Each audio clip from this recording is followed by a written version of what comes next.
నమస్తే. అసెంబ్లీ అంటే ఏంటిది? అసెంబ్లీలో బిల్లు ప్రవేశపెట్టినాక అది యాక్ట్ లా ఎలా మారుతుందనే ప్రక్రియ గురించి, అసెంబ్లీ సెషన్స్ లో question hour, zero hour, motion hour అంటే ఏంటిది, స్పీకర్ గారు those are in the favour of say ayes, those who oppose to say noes, ayes have it, the bill is pass అని మనం వింటూ ఉంటాం కదా. ఈ రోజు మన వీడియో వచ్చేసి అసెంబ్లీ వ్యవస్థ గురించి. ఈ వీడియో ద్వారా మీ అందరికి అసెంబ్లీలో ఒక అవగాహన వస్తుంది, అట్లాగే కాంపిటేటివ్ ఎగ్జామ్స్ కి ప్రిపేర్ అయ్యే వాళ్ళకి కూడా రఫ్ పిక్చర్ గా గుర్తుండిపోతుంది. కాబట్టి ప్రజలారా ఈ వీడియో చివరి వరకు చూసి మీ ఫ్రెండ్స్ తోటి షేర్ చేసుకోవాల్సిందిగా కోరుకుంటున్నాం. ప్రజలారా మనందరికీ తెలుసు, అసెంబ్లీలో ఎమ్మెల్యేలు ఉంటారు, కౌన్సిల్లో ఎమ్మెల్సీలు ఉంటారు. మన తెలంగాణ రాష్ట్రంలో 119 మంది ఎమ్మెల్యేలు ఉంటే ఆంధ్రప్రదేశ్ రాష్ట్రంలో 175 మంది ఎమ్మెల్యేలు ఉన్నారు. ఎమ్మెల్సీలు వచ్చేసి రాష్ట్రంలో ఎన్ని నియోజకవర్గాలు ఉంటాయో వాళ్ళ 3వ వంతు ఎమ్మెల్సీ స్థానాలు ఉంటాయి. మన తెలంగాణలో 119 నియోజకవర్గాలు ఉన్నాయి కాబట్టి 40 ఎమ్మెల్సీ స్థానాలు ఉన్నాయి. అయితే ప్రజలారా అసెంబ్లీ వ్యవస్థలో state legislative assembly plus state legislative council plus governor, ఈ ముగ్గురు కలిపితేనే అసెంబ్లీ.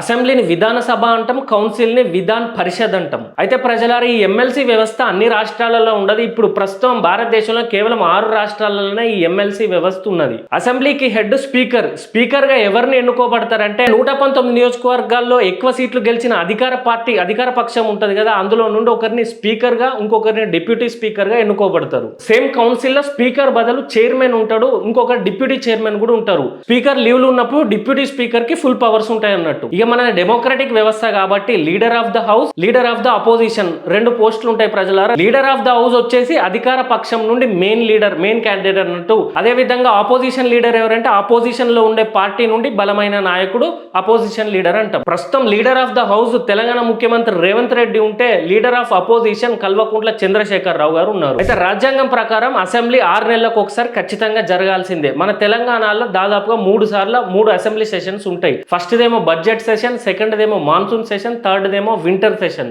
బడ్జెట్ సెషన్ ఎక్కువ రోజులు జరిగితే, వింటర్ సెషన్ అతి తక్కువ రోజులు జరుగుతుంది. బడ్జెట్ సెషన్ లో రాష్ట్ర బడ్జెట్ గురించి, ఎక్స్పెండిచర్ గురించి, సంక్షేమ పథకాలకు అయ్యే ఖర్చు గురించి, ఫైనాన్స్ కు సంబంధించి అన్ని బడ్జెట్ సెషన్ లో జరుగుతాయి. ఈ బడ్జెట్ సెషన్ ఫిబ్రవరి మార్చ్ మధ్యలో జరుగుతుంది ఎవ్రీ ఇయర్. ఇక మాన్సూన్ సెషన్ వచ్చేసి జూలై టు ఆగస్టు మధ్యలో, ఈ వింటర్ సెషన్ నవంబర్ డిసెంబర్ మధ్యలో జరుగుతూ ఉంటుంది. అయితే ప్రజలారా స్టేట్ లెజిస్లేటివ్ అసెంబ్లీ ఎస్ఎల్ఏలు ఉండేటోళ్ళు ఎమ్మెల్యే అన్నట్టు, మెంబర్ ఆఫ్ లెజిస్లేటివ్ అసెంబ్లీ. ప్రజలచే డైరెక్ట్ ఎన్నుకోబడ్డ ఎమ్మెల్యేలు అందరూ ఈ అసెంబ్లీలో ఉంటారు. ఎమ్మెల్యేల పదవి కాలం 5 ఇయర్స్ అయితే ఎమ్మెల్సీల పదవి కాలం 6 ఇయర్స్ ఉంటుంది. అయితే కౌన్సిల్లో ఎమ్మెల్సీలు 3-4 రకాలుగా ఎన్నుకోబడతారు ప్రజలారా. కొందరు కళారంగానికి సంబంధించిన వాళ్ళు, కొందరు సామాజిక సేవ చేసే వాళ్ళు, అదే విధంగా కొందరు లోకల్ బాడీ మున్సిపాలిటీ నుండి ఎన్నుకోబడతారు. కౌన్సిల్లో ఒకటేసారి ఎలక్షన్ ఉండదు ప్రజలారా. ఎవ్రీ 2 ఇయర్స్ ఒక్కసారి 2/3 మెంబర్స్ ని ఎన్నిక చేయబడతారు అన్నట్టు. అయితే ప్రజలారా ఇప్పుడు బిల్లు యాక్ట్ గా మారే ప్రాసెస్ గురించి మనం మాట్లాడుకుందాం. అయితే ఇది అందరికీ క్లియర్ గా అర్థం కావడానికి కోసం మనం ఒక ఎగ్జాంపుల్ తోటి మాట్లాడుకుందాం. ఆ ఎగ్జాంపులే మన విద్యార్థుల రాజకీయ పార్టీ మెయిన్ ఎజెండా అయిన ఉచిత విద్య, వైద్యం కార్పొరేట్ లెవెల్లో ప్రజలందరికీ ఇవ్వాలి. మనిషికి కావాల్సింది వచ్చిరాని ఉచితాలు కాదు, విద్య వైద్యమే ఉచితంగా అందించాలి, నాణ్యమైన స్థాయిలో కార్పొరేట్ లెవెల్లో అందించాలని మనం పోరాటం చేస్తున్నాం. కాబట్టి మన విద్యార్థుల రాజకీయ పార్టీ అధికారంలోకి వచ్చినాక మనం బిల్లు ఏ విధంగా ఇంట్రడ్యూస్ చేస్తామనే దాని మీద బేస్ చేసుకొని మనం ఇప్పుడు డిస్కషన్ చేసుకుందాం. ఆ బిల్లు పేరు వచ్చేసి విద్యా వైద్యం బిల్.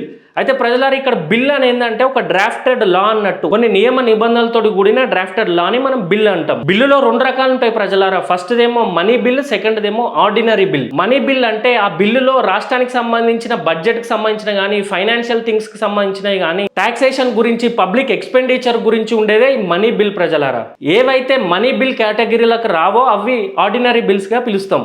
మనీ బిల్స్ ని మెయిన్ మెంబర్స్ అంటే మంత్రులు ఉంటారు కదా, వాళ్ళే ప్రవేశపెడతారు. ఆర్డినరీ బిల్స్ ని, ఇంకా ప్రైవేట్ బిల్స్ ని ఎవరైనా ప్రవేశపెట్టొచ్చు. అయితే ప్రజలారా ఇంపార్టెంట్ బిల్స్ ను ప్రవేశపెట్టే ముందు ప్రియర్ గా గవర్నర్ దగ్గర పర్మిషన్ తీసుకున్నాకనే పెట్టాల్సి వస్తుంది అన్నట్టు. చలో మన విద్యా వైద్యం బిల్లు యాక్ట్ గా మాట్లాడే ప్రాసెస్ గురించి మాట్లాడుకుందాం. అట్లే ఇంపార్టెంట్ బిల్స్ గురించి, డిస్కషన్స్ గురించి, డిబేట్స్ గురించి ముందే పర్మిషన్ తీసుకోవాల్సి ఉంటది. అదంతా ముందుగానే షెడ్యూల్ అయి ఉంటది ప్రజలారా. అయితే ప్రజలారా మనందరికి కావాల్సిన విద్యా వైద్యం బిల్లు ఇంట్రడ్యూస్ చేసేటప్పుడు 3 ప్రాసెస్లు ఉంటాయి ప్రజలారా. First reading, second reading, third reading. First reading అంటే బిల్లు యొక్క ఇంట్రడక్షన్ అన్నట్టు. అంటే ఇక్కడ మంత్రి పదవిలో ఉన్నోళ్ళు ఈ బిల్లు ప్రజలకు ఏ విధంగా ఉపయోగపడుతుంది, దీనికోసం ఎంత బడ్జెట్ కావాలి, ఈ బిల్లు పాస్ అయ్యే యాక్ట్ అయితే రాష్ట్ర ప్రజలందరికీ ఏ విధమైన ఉపయోగపడుతుంది అనే వీటన్నిటి గురించి చెప్పేదే ఇంట్రడక్షన్ అన్నట్టు. ఇక వన్స్ ఇంట్రడక్షన్ అయిపోయినాక సెకండ్ రీడింగ్ లో general discussions, debates, class by class discussions, ప్రతి ఒక్క డీటెయిల్ గా మాట్లాడుకునేదే సెకండ్ రీడింగ్. ఫస్ట్ రీడింగ్ లో ఈ బిల్లు యొక్క ఇంట్రడక్షన్ అయిపోయినాక ప్రతిపక్ష నాయకులకు డౌట్లు వస్తాయి కదా ప్రజలారా, దాని గురించి క్లియర్ గా మాట్లాడుకునేదే సెకండ్ రీడింగ్. ఫర్ ఎగ్జాంపుల్ ప్రతిపక్ష నాయకులు లేసి, అధ్యక్ష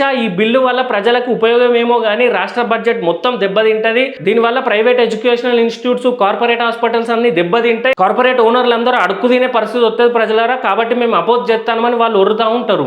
అండ్ అధ్యక్ష, మన రాష్ట్ర బడ్జెటే చక్కగా లేదు. కార్పొరేట్ లెవెల్లో ఉచిత విద్యం ప్రజలందరికీ ఎట్లు ఇస్తాడు? ఎన్ని హాస్పిటల్ కట్టాలా, ఎన్ని కాలేజీలు కట్టాలా? అసలు ప్రజలకు విద్యా వైద్యం కావాలని వాళ్ళు ఏమైనా రోడ్ల మీదకి వచ్చే లొల్లి పెడతాలా, ధర్నాలు చేస్తాలా అధ్యక్ష? కాబట్టి ఈ విద్యా వైద్యం బిల్ అనేది వద్దు అని ప్రతిపక్షం వాళ్ళు వాదిస్తూ ఉంటారు. ఇక అప్పుడు అధికార పక్ష నాయకులు, మనలాంటి విద్యార్థులు, రాజకీయ పార్టీ నాయకులు లేసి, అధ్యక్ష, గతంలో ఉన్న ప్రభుత్వాలని ఓటు బ్యాంకు కోసం వచ్చిరాని ఉచితాలు ఇచ్చినాయి కానీ మనుషులకు, ప్రజలందరికీ కావాల్సిన విద్యా వైద్యం బిల్లు మేము ప్రవేశపెడతా ఉంటే వాళ్ళు ఎందుకు అపోజ్ చేస్తారు అధ్యక్ష? ఎందుకో తెలుసా అధ్యక్ష? ఆ కార్పొరేట్ శక్తులు ఇచ్చిన డబ్బుతోటే వాళ్ళ పార్టీ నడుస్తుంది కాబట్టి వాళ్ళకి ఇదంతా నచ్చుతలేదు అధ్యక్ష. మేము మా ప్రభుత్వం ప్రజల గోస విన్నాం అధ్యక్ష. ప్రజలు హాస్పిటల్ బిల్లులు కట్టలేక, స్కూలు కాలేజ్ ఫీజులు కట్టలేక ఇబ్బంది పడతాళ్ళు. మా ప్రభుత్వం మంచిది కాబట్టి ప్రజలకు ఏం కావాలనో అది గమనించి మేము ఇది ఇస్తున్నాం అధ్యక్ష. ప్రతి పౌరుడికి విద్యా వైద్యం అని చెప్పి అధికార పక్షం నుండి వీళ్ళు వాదిస్తూ ఉంటారు. ఇక కొంచెం సర్దుమనినాక ఈ సెకండ్ రీడింగ్లోనే ఆ బిల్లు గురించి డిస్కషన్స్, డిబేట్స్, మంచేంది చెడేంది, ఏ విధంగా అమలు చేస్తారు, ఎంత బడ్జెట్ కావాలి, ఆ బడ్జెట్ ఎట్లా భర్తీ చేస్తారు, ప్రజలకు ఎంత వరకు మంచి జరుగుతుందని మొత్తం క్లాస్ బై క్లాస్ ప్రతి ఒక్క పాయింట్ అన్ని డిస్కషన్ చేసుకుంటారు అధ్యక్ష. ఇక వన్స్ ఈ సెకండ్ రీడింగ్ లో డిస్కషన్ అయిపోయినాక, కొట్లాటలు, లొల్లులు, పంచాయతీలు, వాయిదాలు అన్ని అయిపోయినాక థర్డ్ రీడింగ్ లకు ఎంటర్ అవుతాం. ఈ థర్డ్ రీడింగ్ లో స్పీకర్ గారు ఈ బిల్లుకు ఈ 119 మంది ఎమ్మెల్యేలు మద్దతు తెలుపుతారా లేదా అని తెలుసుకునే ప్రక్రియ అన్నట్టు. అయితే విద్యా వైద్యం సంబంధించిన బిల్లు పాస్ కావాలంటే మెంబర్స్, అసెంబ్లీలో ఉన్న మెంబర్స్ అందరూ ఎక్కువ శాతం మెజారిటీ అందరూ ఓకే అని చెప్పాలి. నో అని చెప్తే ఆ బిల్లు పాస్ కాదు, డిజాల్వ్ అయిపోతుంది. దీనికోసం ఒక 2-3 రకాల ఓటింగ్ అనేది ఉంటుంది. ఫస్ట్ ప్రాసెస్ వచ్చేసి అందులో ఉన్న మెంబర్స్ అంటే ఎమ్మెల్యేలు అందరూ మాకు అవునా కాదా అని చిట్టి రాసి స్పీకర్ గారికి ఇస్తే స్పీకర్ గారు అన్ని చూసి ఎక్కువ మంది ఈ బిల్ పాస్ కావాలంటున్నారా లేకపోతే ఈ బిల్లు వద్దంటున్నారా అన్ని పరిశీలించి రిజల్ట్ చెప్తాడు. ఇక రెండో ప్రాసెస్, వాళ్ళందరి దగ్గర ఒక రెడ్ కలర్ బటన్ ఉంటుంది. అది ప్రెస్ చేస్తే ఆ బిల్లు, ఎక్కువ మంది ప్రెస్ చేస్తే ఆ బిల్లు పాస్ అవుతుంది అన్నాడు. అయితే ఈ ప్రాసెస్లని ఎక్కువ టైం పడుతున్నాయి అని చెప్పి చిన్న చిన్న బిల్స్ కి స్పీకర్ గారు those in the favour of say ice అని అంటాడు. ఐస్ అంటే వెనకట బ్రిటిష్ భాషలో ఎస్ అని అర్థం. Those oppose to say noise అని అంటాడు. NOES, నోస్ అని అంటే అప్పటి భాషలో నో అని అర్థం. ఎక్కువ మంది నో చెప్పిల్లనుకో ఆ బిల్లు అక్కడనే డిజాల్వ్ అయిపోతుంది ప్రజలారా. ఇక ఆ సెషన్ లో ఆ బిల్లు గురించి మాట్లాడుకోరు. ఇక మన బిల్లు ప్రజలందరికీ ఉపయోగపడే బిల్లు, ఉచిత విద్యా వైద్యం బిల్లు కాబట్టి those in the favour say ayes అనుతాడు. మన ఎమ్మెల్యేలు బల్ల గుద్దుకుంటా ఐస్ ఐస్ ఐస్ అని అంటా ఉంటారు. ఎక్కువ సౌండ్ ఐస్ అని వినబడుతోటి ayes have it, ayes have it, ayes have it, the bill is passed, the bill is passed అని స్పీకర్ గారు ఆ బిల్ పాస్ చేస్తారు. అయితే అసెంబ్లీలో స్పీకర్ గారు వన్స్ ఆ బిల్లు పాస్ చేసినాక ఆ బిల్ అనేది కౌన్సిల్కి వెళ్తుంది. కౌన్సిల్లో ఎమ్మెల్సీలు అందరూ మళ్ళీ ఒకసారి డిస్కషన్ పెట్టుకొని వాళ్ళకి నచ్చితే ఎస్ అని లేకపోతే నో అని చెప్తారు. నో అంటే అది మళ్ళీ అసెంబ్లీకి వచ్చి మళ్ళీ కొంచెం డిస్కషన్ జరిగి మళ్ళీ కౌన్సిల్కి వెళ్తుంది. కౌన్సిల్లో ఎస్ అని చెప్పినా నో అని చెప్పినా అప్పుడు ఆటోమేటిక్గా గవర్నర్ దగ్గరికి వెళ్తుంది. ఇక్కడ గవర్నర్ గారి దగ్గరికి వన్స్ వచ్చినాక గవర్నర్ ఎస్ చెప్పొచ్చు, నో చెప్పొచ్చు, లేదంటే పెండింగ్ లో పెట్టొచ్చు. మన రీసెంట్ గా విన్నాం కదా BC 42% రిజర్వేషన్ బిల్ అనేది గవర్నర్ దగ్గర పెండింగ్ ఉన్నదని. గవర్నర్ దగ్గర పెండింగ్ ఉన్నదంటే ఆటోమేటిక్ గా ప్రెసిడెంట్ దగ్గర ఉన్నట్టు బిల్లులు ఎందుకు హోల్డ్ పడతాయి, బిల్లులు ఎందుకు పెండింగ్లు ఉంటాయంటే ఆ బిల్లు ప్రీవియస్ గా హైకోర్టు ఇచ్చిన జడ్జిమెంట్ కు ఆ బిల్లు క్రాస్ ఓవర్ అయితే అది పెండింగ్ లో ఉంటది. ఇక ఆ పెండింగ్ లో ఉన్న బిల్లును పార్లమెంట్ లో, లోక్సభ, రాజ్యసభ, ఆ తర్వాత ప్రెసిడెంట్ లేదంటే 9th షెడ్యూల్ వేయాలన్నా లేదా అమెండ్మెంట్స్ అంటే ఏమైనా చేంజెస్ చేయాలన్నా ఇవన్నీ చేసి ఇక ఆ తర్వాత పాస్ అవుతుందా డిజాల్వ్ అవుతుందా అనేది ఆ తర్వాత ముచ్చట. లేదు పెండింగ్ లో వల్లే అసెంబ్లీలో పాస్ అయింది, కౌన్సిల్లో పాస్ అయింది, గవర్నర్ కూడా ఆమోదించిందంటే ఒక సర్టెన్ డేట్ నుండి రాష్ట్ర ప్రజలందరికీ మన ఎగ్జాంపుల్ విద్యా వైద్యం సంబంధించిన బిల్ అనేది యాక్ట్ గా మారిపోతుంది. దాని ద్వారా ప్రజలందరూ మధ్యతరగతి నుండి దిగువ స్థాయికి జారకుండా ఈ హాస్పిటల్ బిల్లులు కట్టలేక, స్కూల్ ఫీజులు, కాలేజ్ ఫీజులు కట్టలేక పేదరికంలో పోయే వాళ్ళకు ఎంతో అంత సపోర్ట్ గా ఈ బిల్ అనేది ఉంటుంది ప్రజలారా. నిజంగా ఇట్లాంటి యాక్ట్ రావాలి. ప్రతి పౌరుడికి విద్యా వైద్యం అనేది గవర్నమెంట్ ఇవ్వాలి. మిగతా వచ్చిన ఉచితాలు ఇస్తారా ఇయ్యారా మనకు సంబంధం లేదు, కానీ విద్యా వైద్యం అనేది ఖచ్చితంగా ఇవ్వాలి. ఎందుకంటే మనిషికి అవి కావాలి కాబట్టి ఇట్లాంటి బిల్లును మేము ప్రవేశపెడతాం. విద్యార్థుల రాజకీయ పార్టీ దీనికోసమే పోరాటం చేస్తుంది. కాబట్టి ఈ వీడియో చూస్తున్న ప్రజలారా మీరందరూ మన విద్యార్థుల రాజకీయ పార్టీకి మద్దతు తెలపాలి, ఓట్లు వేయాలి, మన పార్టీలో జాయిన్ అయ్యి మన పార్టీని ముందు తీసుకుపోయి రాష్ట్ర ప్రజలందరికీ విద్యా వైద్యం కార్పొరేట్ స్థాయిలో అందించాలని కోరుకుంటున్నా.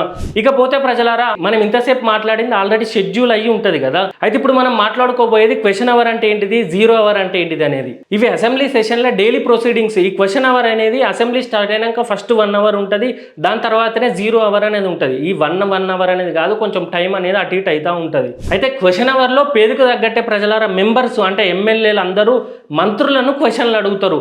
ఏం క్వశ్చన్లు అడుగుతారంటే గవర్నమెంట్ పాలసీల గురించి, అడ్మినిస్ట్రేషన్ ఎడ్యుకేషన్ గురించి, పబ్లిక్ ఇష్యూస్ గురించి, పబ్లిక్ గ్రీవెన్స్ గురించి, బడ్జెట్ గురించి, పెండింగ్ ప్రాజెక్టుల గురించి, లేదంటే వాళ్ళ నియోజకవర్గంలో ఉన్న కొన్ని సమస్యల గురించి ఇవన్నీ క్వశ్చన్ అవర్ లో ఎమ్మెల్యేలు మంత్రులను అడుగుతారు. మంత్రులు వాళ్ళు అడిగిన క్వశ్చన్ కి ఆన్సర్ ఉంటే అక్కడనే ఆన్సర్ చెప్తారు. ఇంకొక రకం ఏంటంటే వీళ్ళు ఆల్రెడీ క్వశ్చన్స్ సబ్మిట్ చేస్తారు లిఖిత పూర్వకంగా. ఒకవేళ ఇటు సైడ్ వాళ్ళు ప్రిపేర్ అయ్యి లేకపోతే నెక్స్ట్ సెషన్ లో వాళ్ళు అడిగిన క్వశ్చన్ కి సమాధానం చెప్తారు. ఈ ప్రక్రియ ప్రతిరోజు అసెంబ్లీలో జరుగుతుంది. దీన్నే క్వశ్చన్ అవర్ అంటాం. ఇది అయిపోయిన వెంటనే జీరో అవర్ అనేది జరుగుతుంది ప్రజలారా. జీరో అవర్ అంటే ముఖ్యంగా మెంబర్స్ ఎమ్మెల్యేలు వాళ్ళ నియోజకవర్గంలో ఉన్న చిన్న చిన్న సమస్యలు కానీ రాష్ట్రంలో ఉన్న సమస్యల గురించి ఈ జీరో అవర్ లో మెంబర్స్ అంటే ఎమ్మెల్యేలు కొత్తగా వచ్చిన వాళ్ళైనా ఎవరైనా అందరికీ 2, 3, 4, 5 నిమిషాల టైం, అతి తక్కువ టైమే ఉంటుంది. ఆ తక్కువ టైంలోనే వాళ్ళకున్న నియోజకవర్గ సమస్యలు కానీ, వాళ్ళ ఏమైనా పెండింగ్ ప్రాజెక్టులు కానీ, లేదా రాష్ట్రానికి సంబంధించిన ఏమైనా ఇష్యూస్ కానీ, రీసెంట్ గా జరిగిన ఏమైనా ఇష్యూస్ గురించి కానీ, నేచురల్ కెలామిటీస్, భారీ వర్షపాతాలు, వీటన్నిటి గురించి జీరో అవర్ లో డిస్కషన్ చేస్తారు. జీరో అవర్ అనేది చాలా ఇంట్రెస్టింగ్ ఉంటుంది. కొత్తగా ఎన్నుకోబడ్డ ఎమ్మెల్యేలు అసెంబ్లీలో ఏం మాట్లాడతారు, మేము ఓటేసిన ఆయనకు మా నియోజకవర్గం నుండి ఓటేస్తే మా నియోజకవర్గ సమస్యలు మాట్లాడుతాడా లేదా అనేవన్నీ ప్రజలు అనేది జీరో అవర్ లో చూడొచ్చు.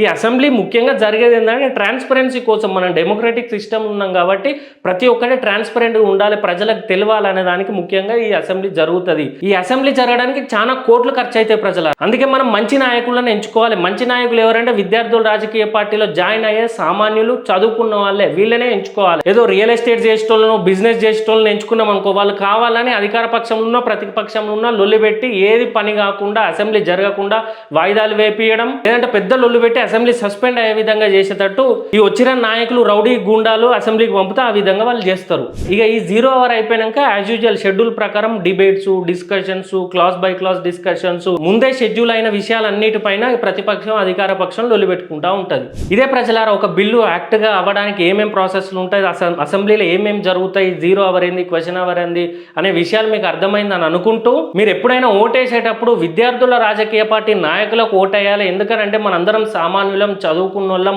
మన పార్టీ పెట్టింది నికార్సైన ఉద్యమకారుడు. ఏ పొలిటికల్ పార్టీలకు వెళ్ళి ఆఫర్లు వచ్చినా అటు పోకుండా, అటు పోతే మళ్ళీ గదే చెత్త రాజకీయం అని చెప్పి కొత్త పార్టీ పెట్టి ఏ రాజకీయానికి సంబంధించిన వాళ్ళు కాకుండా సామాన్యులు, చదువుకున్న వాళ్ళని తీసుకొచ్చి మనం ప్లాట్ఫామ్ ఏర్పాటు చేసి ఈ విధంగా ముందుకు పోతాం ప్రజలారా. కాబట్టి ఎక్కడ ఏ ఎలక్షన్ వచ్చినా విద్యార్థుల రాజకీయ పార్టీకి మీరు ఓటేయాలి, మీరు మా సపోర్ట్ తెలపాలి. మనం విద్యా వైద్యం సంబంధించిన బిల్లును యాక్ట్ గా మార్చి రాష్ట్ర ప్రజలందరికీ ఉపయోగపడే బిల్లులను, ఇట్లాంటి ఎన్నో బిల్లులను తీసుకురావాలి. కాబట్టి విద్యార్థుల రాజకీయ పార్టీకి మీరు మద్దతు తెలపాలని కోరుకుంటూ ఈ అసెంబ్లీ వ్యవస్థకు సంబంధించిన వీడియో మీకు నచ్చితే మీ ఫ్రెండ్స్ తోటి, రిలేటివ్స్ తోటి అందరితో షేర్ చేసుకోవాలని తెలియజేస్తూ జై తెలంగాణ, జై విఆర్పి.